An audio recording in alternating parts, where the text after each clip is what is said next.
Bonjour à tous, ici c'est le pasteur Antonio Junior et dans cette vidéo je veux discuter avec vous sur le sexe d'une manière très ouverte, très transparente.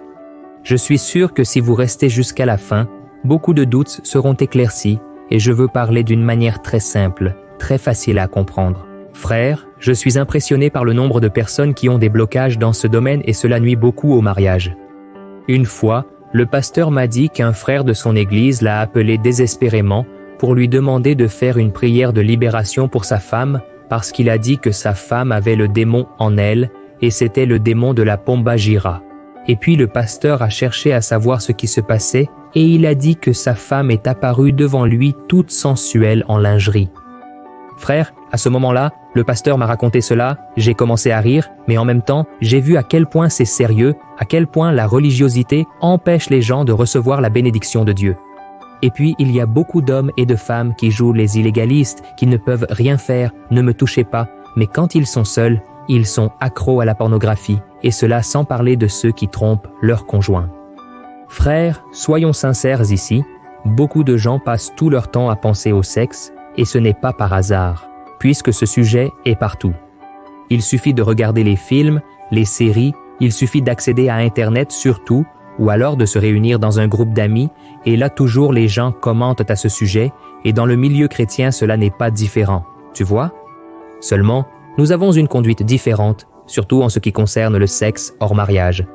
Je me souviens quand j'ai commencé à fréquenter l'église en 2002, c'est quand je me suis converti et je me souviens qu'ils ont apporté des enseignements de la Bible montrant que le sexe avant le mariage est un péché et grâce à ces enseignements, j'ai pris la décision d'attendre le mariage. Je me suis marié vierge à 29 ans et aujourd'hui je remercie le Seigneur pour cette décision. Ma femme s'est aussi mariée vierge, mais je sais que la grande majorité ne peut pas attendre jusqu'au mariage et cela n'invalide pas la parole de Dieu.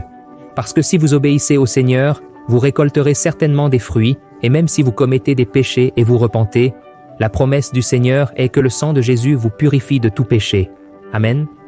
Et alors, quand les gens se marient, beaucoup pensent que maintenant tout est permis. Ils peuvent faire ce qu'ils veulent, et je vais te montrer dans la parole de Dieu qu'il existe au moins 4 types de sexe interdits. D'accord? Mais avant de commencer, je veux te demander de t'abonner à ma chaîne. Il suffit de cliquer sur le bouton en dessous de la vidéo, de t'inscrire, et à côté apparaîtra une petite cloche. Clique aussi sur cette cloche pour recevoir toutes les notifications chaque fois que je poste une nouvelle vidéo. Viens, marchons ensemble. Frères, avant toute chose, je dois rendre quelque chose très clair. Ce n'est pas un péché de ressentir du plaisir et de jouir avec votre conjoint, d'accord? Je dis cela parce que beaucoup d'églises considèrent ce sujet comme un tabou et elles prêchent d'une manière qui donne l'impression que la personne fait quelque chose de mal. Et donc, le couple se sent sale, même s'il est sous la bénédiction de Dieu. Et l'une des principales raisons à cela est que les gens se demandent « Mais que ferait Jésus à ma place ?» Et comme Jésus ne s'est pas marié, et bien sûr, n'a pas eu de relation sexuelle, les gens pensent que le sexe est quelque chose de charnel et d'impur. Elles pensent donc que si Jésus ne s'est pas impliqué dans ce domaine, c'est probablement parce que c'est un péché ou que ce n'est pas important. Mais, frères, laissez-moi vous dire une chose. Nous ne pouvons pas toujours baser notre vie sur ce que Jésus ferait, parce que Jésus ne ferait pas grand-chose. Par exemple, Jésus n'a pas eu de relation sexuelle, non pas parce que c'était quelque chose de négatif qui l'éloignerait du Père, mais parce qu'il voyait le sexe comme le fruit d'un mariage. Et il ne s'est pas marié parce que sa seule mission était de mourir sur la croix pour les pécheurs. C'est pourquoi nous devons vivre notre vie basée sur ce que Jésus a fait et ce que Jésus a enseigné. Amen. Jésus n'était pas un pécheur comme nous le sommes, il n'a pas été sauvé par la foi comme nous l'avons été, il n'est pas séparé de Dieu comme nous l'étions à cause du péché, c'est-à-dire, Jésus est dans une autre catégorie. Il faut donc se concentrer sur les enseignements de Jésus. Et que pourrait nous apprendre sa parole sur le sexe dans le mariage? Dans le premier livre de la Bible, le livre de la Genèse, nous voyons que Dieu a créé l'homme et la femme en tant qu'êtres sexuels et ce n'est pas un péché. C'est lui qui a créé notre corps avec les organes génitaux pour que nous ayons des relations sexuelles et que nous nous reproduisions. Et quand il y a une relation entre un homme et une femme, ils se complètent et deviennent une seule chair. Et là, dans le livre de 1 Corinthiens, chapitre 7, l'apôtre Paul, il parle beaucoup de mariage et de sexualité. Paul dit, par exemple, que l'homme marié, il ne doit pas se consacrer uniquement à l'œuvre de Dieu, mais il doit aussi s'occuper des choses du monde pour plaire à sa femme.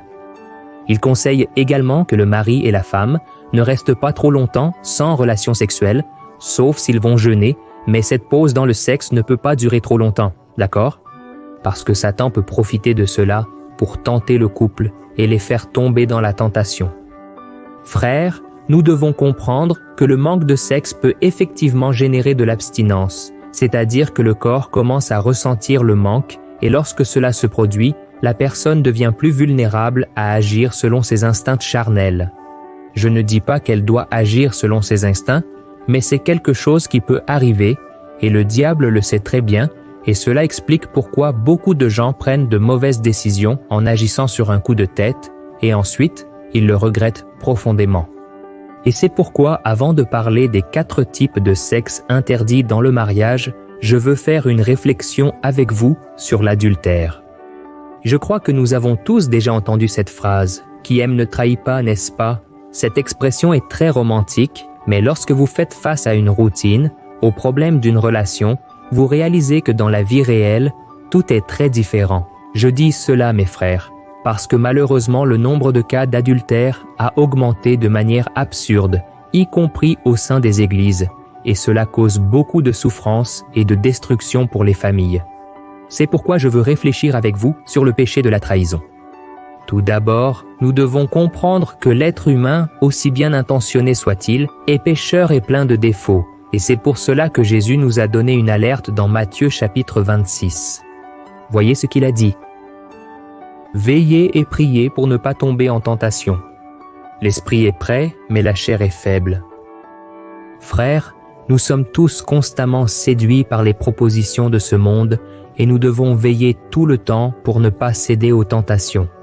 Et c'est pourquoi même l'amour entre un homme et une femme en soi n'est pas capable d'empêcher qu'une trahison se produise. Il existe une grande illusion qui trompe beaucoup de maris et de femmes. Ils pensent que celui qui aime son conjoint ne ressentira jamais d'attirance pour une autre personne. Mais comme je viens de le dire, l'être humain est imparfait, et la propre parole de Dieu affirme que notre chair est faible. C'est pourquoi, frères, nous devons être vigilants, car la vérité est que ce que les yeux convoitent, l'imagination va loin, et si la personne ne coupe pas ses pensées, elle peut un jour succomber à la tentation. Examinez ce qui est écrit dans Jacques chapitre 1.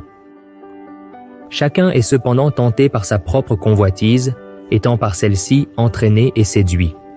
Alors la convoitise, ayant conçu, donne naissance au péché, et le péché, une fois accompli, engendre la mort. Regardez cela, frères, tant que nous sommes dans ce corps charnel, nous pouvons ressentir de l'attirance pour quelqu'un du sexe opposé. Nous pouvons être charmés par un sourire, un beau corps, une voix, un regard, une personnalité, et si notre faiblesse charnelle ne suffisait pas, nous sommes la cible d'un bombardement des médias et de la culture qui promeut l'infidélité, le sexe hors mariage, la femme comme objet sexuel, cette image de l'homme séducteur, dragueur et ainsi de suite. Et alors, vous mélangez tout cela avec un peu de pornographie, avec le manque d'attention dans le mariage, et alors nous commençons à comprendre pourquoi beaucoup de personnes trompent, même en aimant l'autre personne. Et je veux vous lire un autre verset qui se trouve dans la première Pierre, chapitre 5, regardez ce qu'il a dit. « Soyez sobres et veillez, le diable, votre ennemi, rôde comme un lion, rugissant et cherchant qui dévorer. » Regardez cela, frères. Satan est toujours en alerte, prêt à attraper ceux qui ne cherchent pas Dieu et qui ne veulent que les plaisirs que le monde offre. Et je t'ai dit toutes ces choses parce que nous devons laisser de côté toutes sortes d'illusions pour affronter la réalité, affronter la vérité. Amen. C'est pourquoi vous qui êtes mari ou vous qui êtes femme, sachez que vous êtes un être humain et donc vous avez l'inclination à faire ce qui est mal. Votre chair désire faire ce qui est interdit et si vous ne fermez pas les portes au péché, vous pouvez certainement succomber à cette tentation et trahir votre conjoint.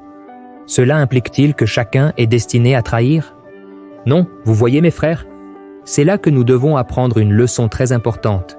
Celui qui aime Dieu et son conjoint fuit l'apparence du mal et ne se fie pas à sa propre force. C'est pourquoi, mon frère, toi qui es là tenté, fais très attention et ne pense jamais que tu es assez fort.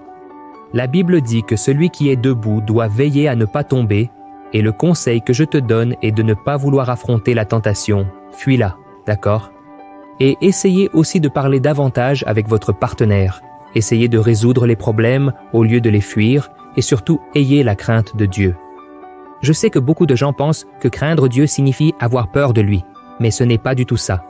Avoir la crainte dans votre cœur, c'est avoir de la révérence et du respect pour le Seigneur. C'est comprendre que Dieu n'approuve pas le péché et qu'il discipline les enfants qui lui désobéissent. Donc, en suivant ces conseils, vous éviterez la trahison dans votre vie, d'accord? Il y a un verset dans les Proverbes 28 qui dit ceci: « Comme l'homme qui craint constamment le Seigneur est heureux, mais celui qui endurcit son cœur tombera dans le malheur. » Alors, si nous voulons avoir une vie bénie, une vie de paix, de protection, de tranquillité, il suffit d'avoir la crainte du Seigneur et d'obéir à sa parole. Et maintenant, je vais vous parler des 4 types de sexe interdits par la Bible. Et le premier d'entre eux est l'échange de couple. Je sais que ça peut sembler étrange d'en parler, mais c'est une pratique plus répandue qu'on ne le croit, vous savez, frères? Et cela fonctionne de la manière suivante. Les couples se réunissent à un endroit et ils ont des relations sexuelles avec le conjoint de l'autre. Pouvez-vous imaginer cela? Et ceux qui pratiquent ce genre de choses affirment que cet acte est bénéfique pour la relation car il augmente la confiance et la liberté entre les conjoints. Cependant, ce n'est rien de plus qu'un adultère. Et nous savons que c'est l'un des péchés qui cause le plus de destruction et qui déplaise le plus à Dieu. Dans le Lévitique chapitre 18, il est écrit ainsi: « Ne couchez pas avec la femme de votre prochain en vous souillant avec elle, et de plus, frères, ce péché cause des blessures profondes dans l'âme et finit par détruire la confiance et le respect dans le mariage. » Fuyez donc ce péché, d'accord? Le deuxième acte sexuel interdit par la Bible, le sexe à 3. Le sexe à 3 n'est rien de plus que lorsqu'un couple s'engage dans une relation sexuelle avec une troisième personne, avec le consentement des deux. Certaines personnes essaient de défendre leur désir de faire l'amour à 3 en disant que Jacob était marié à 2 sœurs, Léa et Rachel, mais à aucun moment la Bible ne dit qu'il dormait avec les 2 femmes en même temps. Et nous voyons que la polygamie, le fait de se marier avec plusieurs femmes, était permise à l'époque de la nation d'Israël, mais ce n'était jamais la volonté parfaite de Dieu. Dieu n'a jamais approuvé la polygamie, et nous voyons dans le Nouveau Testament que l'homme doit être le mari d'une seule femme, et Jésus lui-même a parlé de cela. Voici ce qu'il a déclaré dans Matthieu 19. « N'avez-vous pas lu qu'au début le Créateur les a fait hommes et femmes, et a dit, pour cette raison, l'homme quittera son père et sa mère et s'unira à sa femme, et les 2 deviendront une seule chair. Ainsi, ils ne sont plus 2, mais une seule chair. Ainsi, ce que Dieu a uni, que personne ne le sépare. » Frères, Jésus a mentionné un homme et une femme dans le mariage. C'est la volonté de Dieu. Dans un mariage hétérosexuel, il n'y a pas de place pour une autre personne, c'est clair? Le troisième type de sexe que Dieu interdit dans sa parole, c'est l'abus. Nous grandissons avec cette idée qu'un abus ne se produit que lorsqu'un criminel utilise sa force physique pour avoir des relations avec une autre personne sans son consentement. Mais ce n'est pas vrai. Il y a aussi l'abus au sein du mariage, qui est quand l'un des conjoints force l'autre à avoir des relations sexuelles avec lui sans que l'autre personne accepte. Et celui qui commet ce genre de péché utilise ce passage de la première épître aux Corinthiens, chapitre 7, de manière erronée, pour justifier son erreur. Voyez ce qui est écrit. La femme n'a pas autorité sur son propre corps, mais c'est le mari. De la même manière, le mari n'a pas autorité sur son propre corps, mais c'est la femme. Et alors, frère, qu'est-ce qui se passe? Il retire ce verset de son contexte et beaucoup d'hommes croient que le corps de leur femme leur appartient uniquement.